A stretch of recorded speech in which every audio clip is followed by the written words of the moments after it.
'61. The Jack Benny Program, presented by Lucky Strike. Feeling low. Feeling tense. These 8 words are common sense.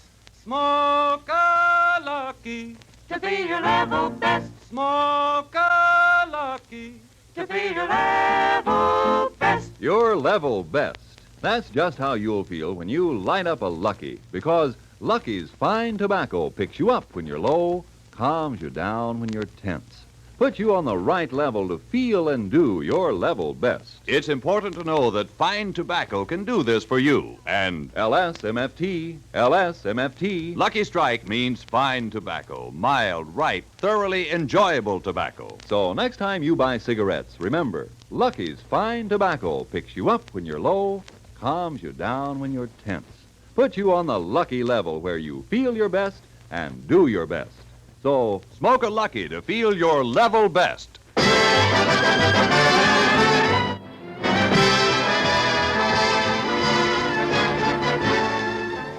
Lucky Strike program, starring Jack Benny with Phil Harris, Rochester's Dennis Day, Don Wilson, and yours truly, Mary Livingston.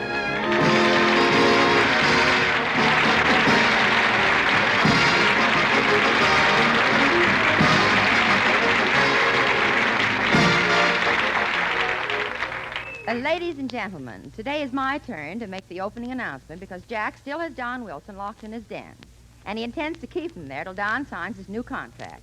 As we look in on Jack's home, we find him and Rochester discussing the situation. Boss, I don't like to butt into your affairs, but I think that if you won't let Mr. Wilson go, you ought to at least give him a little food. He's lost so much weight, his face is getting awful thin. It is? Yeah, this morning I peeked in at him through the keyhole and saw both his eyes peeking back. Well, look, Rochester, I'll let Mr. Wilson out when he signs the contract and not before. But, boss, he's desperate for food. You know that moose head hanging over the piano? Don't tell me he ate the moose head. No, the piano. What? And with those keys sticking out of his mouth, he looks like Don Amici.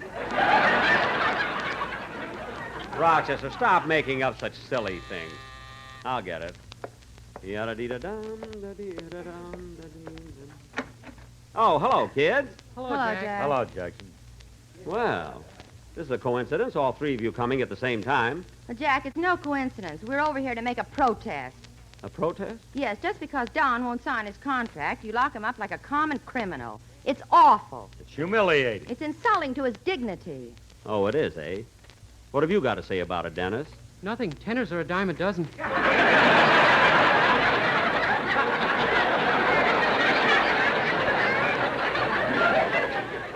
Well, look, kids, I don't think this is any of your business. I happen to be the boss of my program, and I'll run things the way I want to. Well, we're making it our business. Oh, you are, eh? Let me tell you something. A business is like a ship, and whether it sinks or floats depends upon the captain. And you know what it is when the crew revolts against the captain. Yeah, it's matinee. That's mutiny!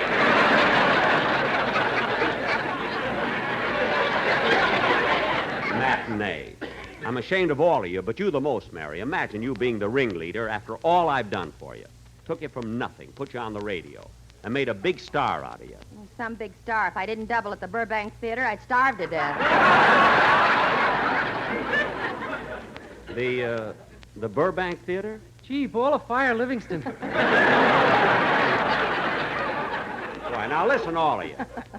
Now listen, my business dealings with Don Wilson don't concern you. The only things you should be interested in are your own contracts. Well, I got a beef on that, Jackson. Look at the way you got me to sign my last contract. What are you talking about? You signed it in 5 minutes. I know, but look at the way you tortured me. You shoved a billiard ball in my mouth, then locked me in a room with a bottle of bourbon.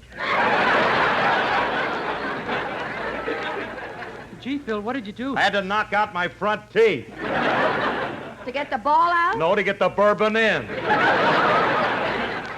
Now, look, kid. You're better off than I am, Phil. Mr. Benny signed me to the longest-term contract in radio. How long is your contract with Jackson, kid? I don't know, but when I signed it, he slipped a ring on my finger and said, "Till death do us part." Quiet. You kids should be happy you're working for me. There's something to be proud of. Well, I still think it's humiliating. Particularly that clause you have in my contract saying that if anything terrible happens to my sister Babe, you have the right to use it on your program. Well, Mary, Well, Babe wrote me and said she's fed up with it, all those terrible things you say about her, like she's modeling harnesses, or she was voted Miss Lower Plate Wobble, or a plain floor and dropped a bale of hay. You gotta stop that, Jack. okay. By the way, how are things going with your sister Babe? Oh, fine. She meets Gorgeous George at the Olympic Wednesday.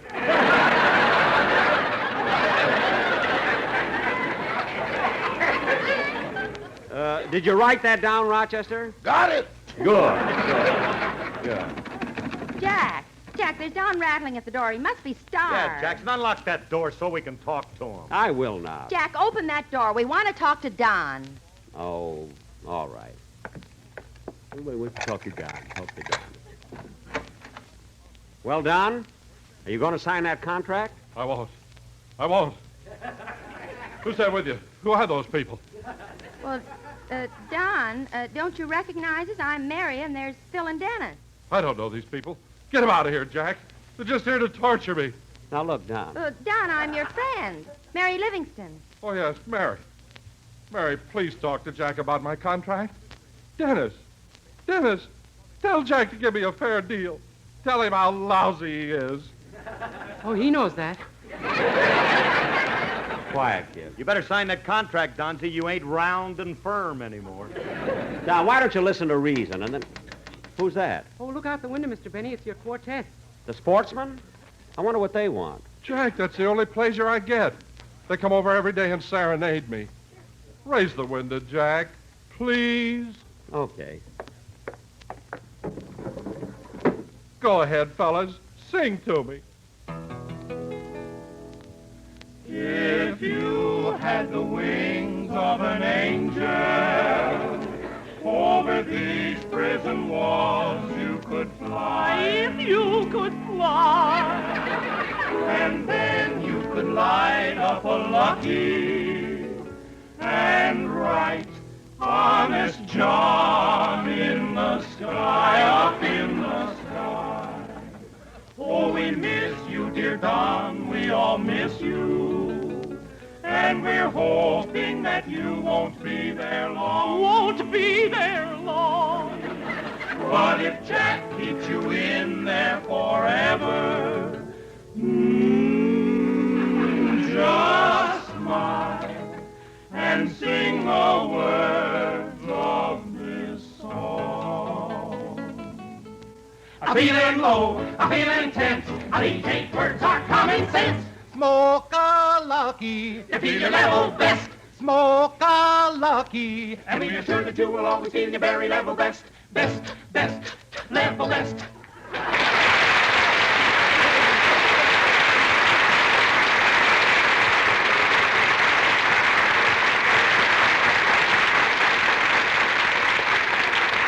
That was very nice, boys. Now close the window. Don, that quartet touched a soft spot in my heart. Now, I'll give you that raise you were holding out for. Now, sign the contract and go home. Okay. Give me the pen. I'll sign. There. I did it. I'm free. Do you hear me? Free! Don, look out for the window. Oh, my goodness, he jumped. I'm free! I'm free!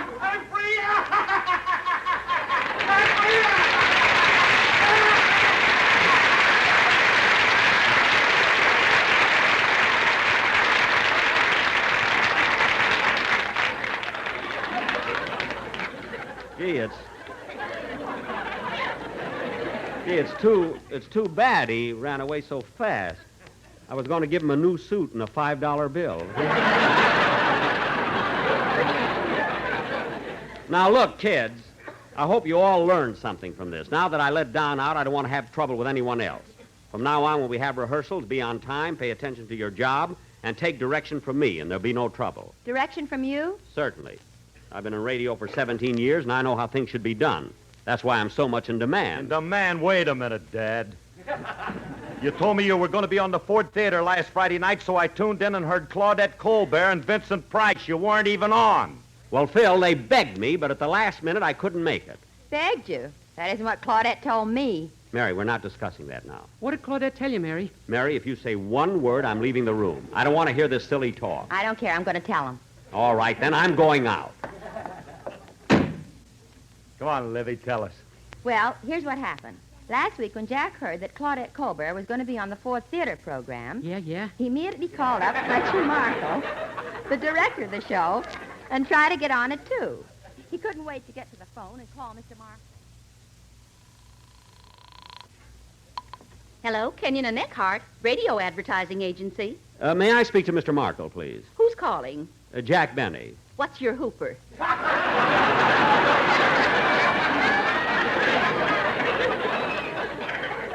28.9. Oh, then Mr. Markle will talk to you. Thank you. Hello? Oh, hello, Mr. Markle.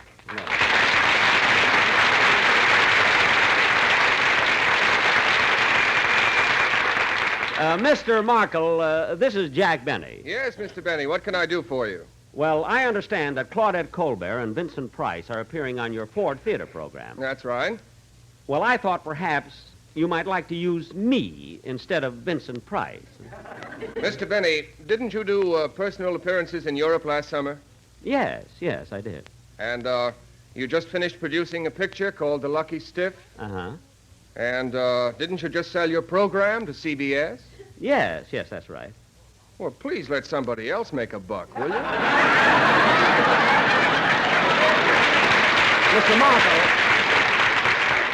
Mr. Markle, it's not a question of money. It's a matter of proper casting. Now, does Miss Colbert know that you have Vincent Price? She picked him. Well, don't you think it would be better if we... No. Now, wait a minute. Mr. Markle, if you give me the job, I can save you money. You can? Yes, I can not only act, but I can play in the orchestra. You see, I'm also a violinist. So you see, by doing two jobs for the same salary, I'll be beating Vincent's Price. Hey, that was a good one. Mr. Markle. Mr. Markle. Just a moment, please. I'm cutting my wrists.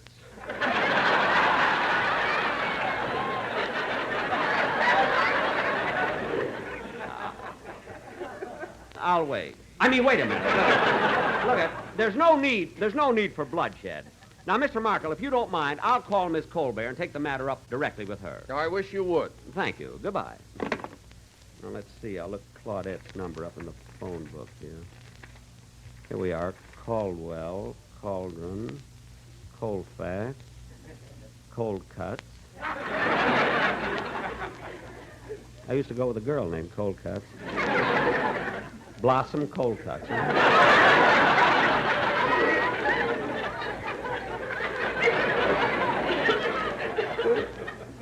See, here we are. Colbert. Oh, here it is. Claudette Colbert.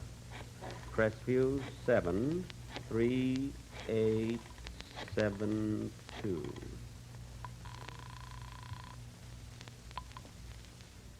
Hello? Hello, I'd like to speak to Claudette Colbert, please. This is Miss Colbert speaking.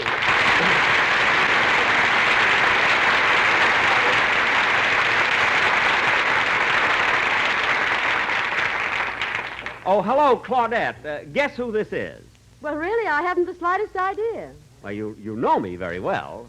Come on, guess. Well, now... Remember a few years ago at Paramount? Who had the dressing room next to yours? Oh, hello, Dorothy.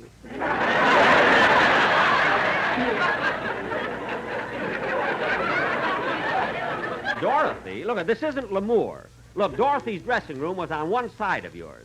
Now, who was on the other side? That was the washroom. Only part of it.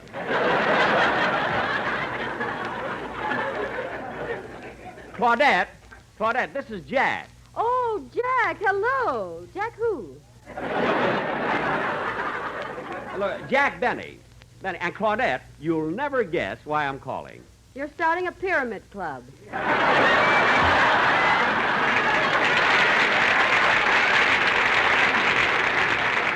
I mean, besides that, look,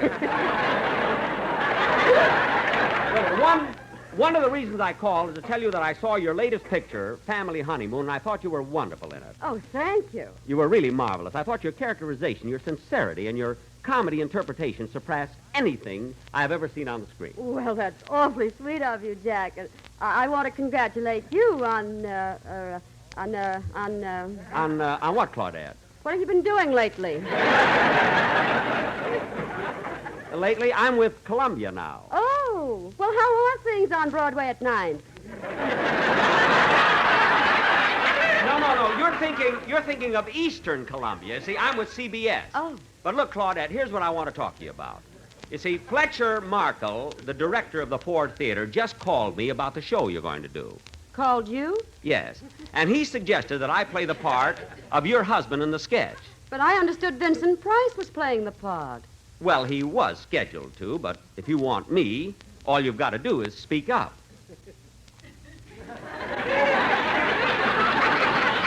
I said all you've got to do is speak up.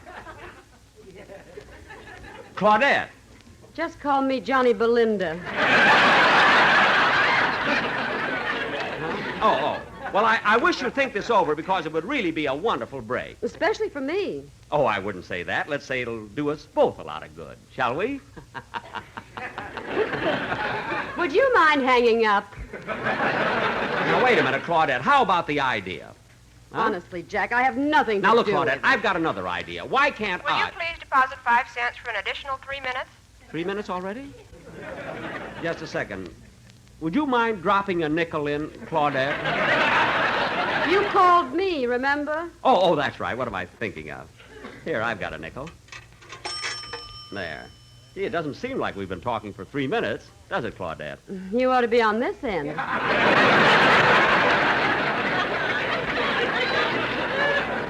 Oh. Well, to come to the point, when do you start rehearsing for the play? Tonight at my house, but I don't think Well, you ought... tonight, well, look, at your house. At what time? No, Jack, 8 o'clock. I really don't think 8 o'clock? you Well, ought thanks, to. Claudette. See you tonight. I'll read the part, and Vincent Price will read the part, and may the best man win. I hope so. I knew you'd be plugging for me. Well, goodbye. Goodbye. Oh, by the way, Claudette, shall I come for dinner? Claudette! Claudette! Gee, that second 3 minutes went fast.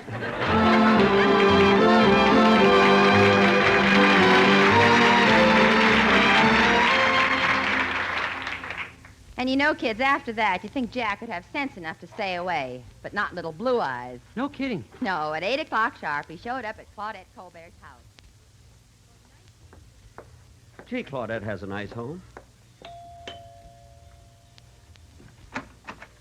Yes, sir?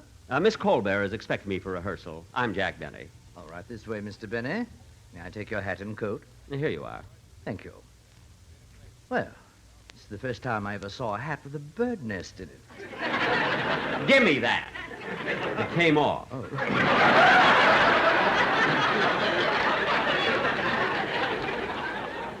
They're going to rehearse in the drawing room, Mr. Benny.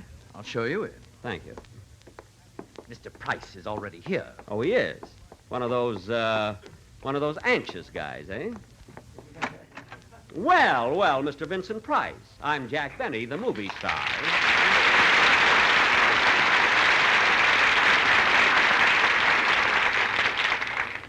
How do you do?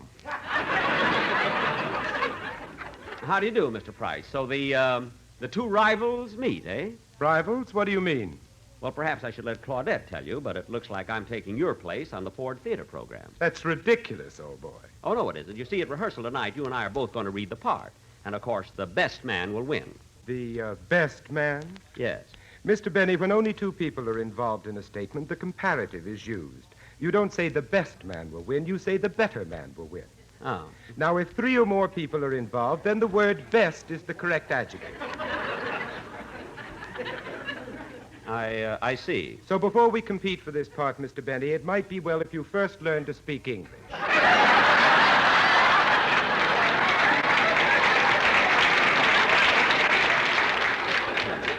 Well, for your information, Mr. Price, I went to Waukegan High School for 4 years, and I excelled in English. In fact, I got 99 every single term. Well, ain't that ginger peachy? Now cut that out! I've heard of sore losers in my life, but this guy takes the cake. Just step right in here, Mr. Markle. Miss Colbert will be with you shortly. Thank you. Oh, hello, Vincent. Fletcher, old boy, how are you? Fine, fine. Hello, Mr. Markle. What are you doing here? Well, I just thought I'd drop around and see if Now, listen, Fletcher. I don't know what this is all about, and I demand an explanation. Am I or am I not going to appear opposite Miss Colbert? Of course you are. Then what is this schlemiel talking about?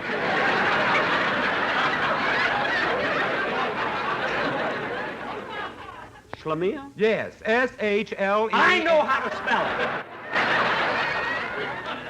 I didn't get 99 in English for nothing. Now, let me tell you something. Good evening, everybody. Oh, look, here's Claudette. Oh, hello, Claudette. How are you, darling? Well, everybody's here now. Just set the coffee on the table, Richard. Yes, madam. Coffee, Fletcher? No, thank you. Vincent? Yes, please. I'll have a cup, too. Oh, I'm sorry. Here you are, Jack. Thanks. Gee, Claudette, this is the better coffee I ever tasted.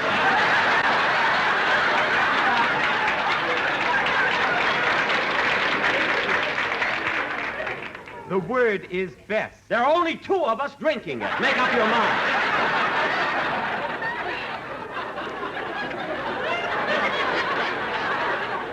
For heaven's sake. Well, we're all here, so let's get started with the rehearsal. Richard, you may take the cups away now. But Mr. Benny hasn't finished his coffee yet. Oh, well, you can take his cup. He's drinking out of the saucer. Oh, I'm through now, so let's get going with the contest. I mean, the rehearsal. Just one moment. Fletcher, let's get this settled for Mr. Benny's benefit. Is he or is he not replacing me in the play? Certainly not. That's ridiculous. Of course it's ridiculous. I think it's absurd. You stay out of it. Just take my saucer like you were told. Smart Alec. Now, please, let's get on with the rehearsal. Now, Mr. Benny, if you insist on staying, take a chair and be quiet. Yes, sir. Oh, Claudette, is it all right if I have some of these walnuts here? Certainly. Help yourself. Thanks. See, they're big ones. Now, Claudette, if you and Vincent are ready, please to begin.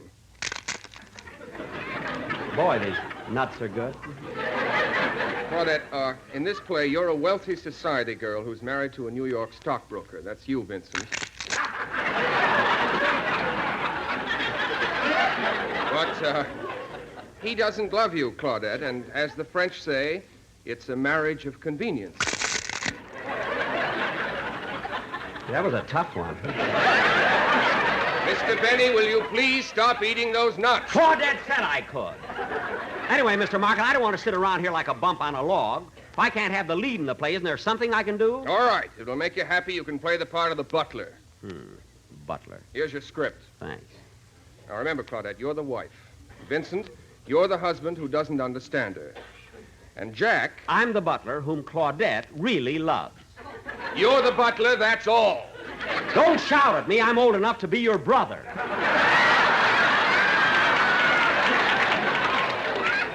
Heavens to Betsy. All right, Claudette. Now, you start the scene. Remember, your husband is 2 hours late for dinner, and you're a nervous wreck. I understand. Now, go ahead. You call the butler. Yes. Oh, Smedley. Smedley. Yes, madam. Smedley, yes.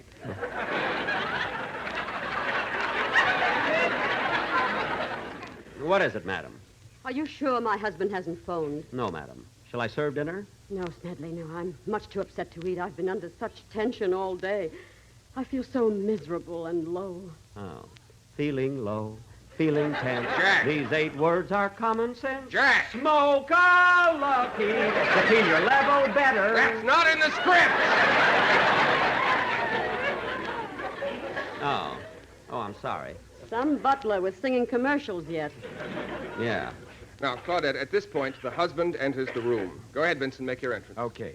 Good evening, darling. So sorry I'm late. Oh, Michael, you're always late, and you're always sorry. It's been like this for months. What's come between us? If I only knew, maybe we could work things out. Oh, it's nothing, my dear. It's just that I've been so busy lately at the office. Now, let's forget it. Come here and give me a kiss, and perhaps we can... Dinner served. Oh, pardon me. I came in too soon.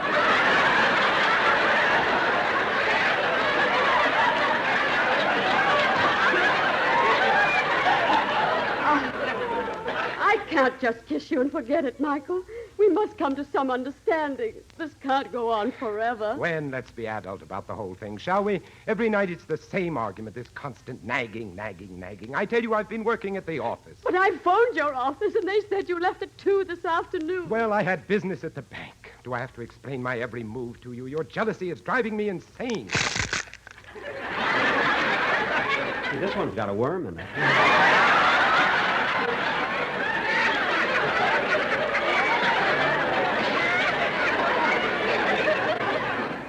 I'll put it back in the bowl. Jack, stop interrupting. I'll continue, Claudette. Oh, it's no use, Michael. I know you're lying. Look at you. Everything you say, everything you do gives you away. We must reach a definite understanding. Well, you can keep on talking. I'm going to have dinner. But, Michael, I can't go through with another day of this uncertainty. I must know. Do you love me or not? Of course I love you. You're lying, Michael. Lying. Very well, then, I'm lying. You might as well know the truth, my dear. I've never loved you, never. Gee. And if you weren't so stupid, you'd have known it long ago. Michael, what are you saying? I married you for your money, that's all. Gosh. Everybody else knew it. And if you weren't such a blind little fool, you would have realized it yourself. Stop! Michael, stop! Well, Gwen, now that you know how things stand, the sooner you divorce me, the happier I'll be. No, I'll never divorce you, Michael. I couldn't live without you. I couldn't. Tears. Oh, stop the dramatics. Michael! I'm moving to my club. Smedley, pack my clothes. I wouldn't touch your dirty clothes.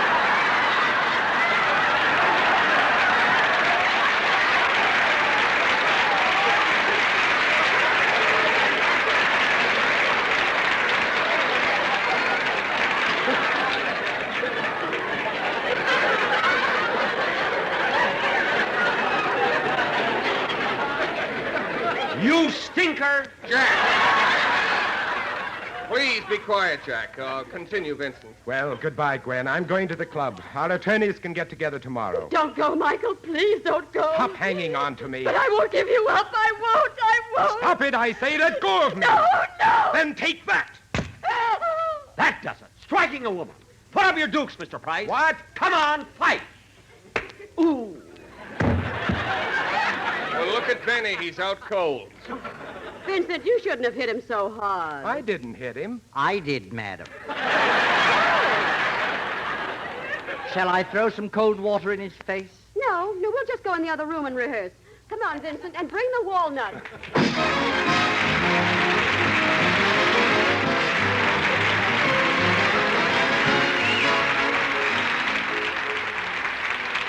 Jack will be back in just a moment, but first... Smoke a lucky to be your level best. Smoke a lucky to be your level best. You see, Lucky's fine tobacco picks you up when you're low, calms you down when you're tense. It's good to know that fine tobacco can do this for you, and that's why it's so important that you select and smoke the cigarette of fine tobacco Lucky Strike.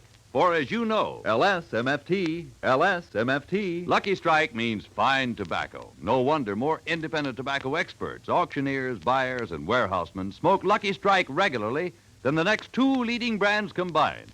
Yes, Lucky's are the overwhelming choice of the men who really know tobacco. So when you choose your cigarette, remember that Lucky's fine tobacco puts you on the right level, the Lucky level, where you feel your best and do your best. feeling low. Feeling tense. These 8 words are common sense. Smoke a lucky To be your level best. Smoke a lucky To be your level best.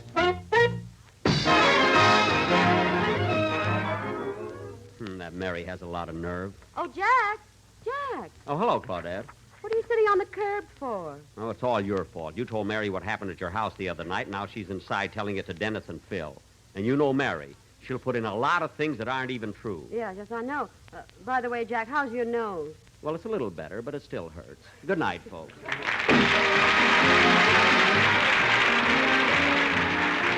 Ladies and gentlemen, be sure to tune in to the CBS Sunday lineup, which includes the Prudential Hour, Jack Benny, Amos and Andy, Sam Spade, and Lemon Abner. Don't miss Don Amici in Your Lucky Strike every afternoon. And listen to Dennis Day in A Day in the Life of Dennis Day.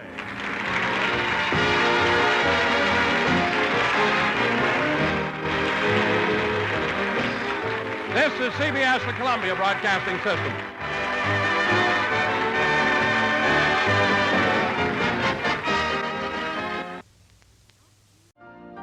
You've been listening to the OTR Gold Network. Find more classic radio at otrgold.com.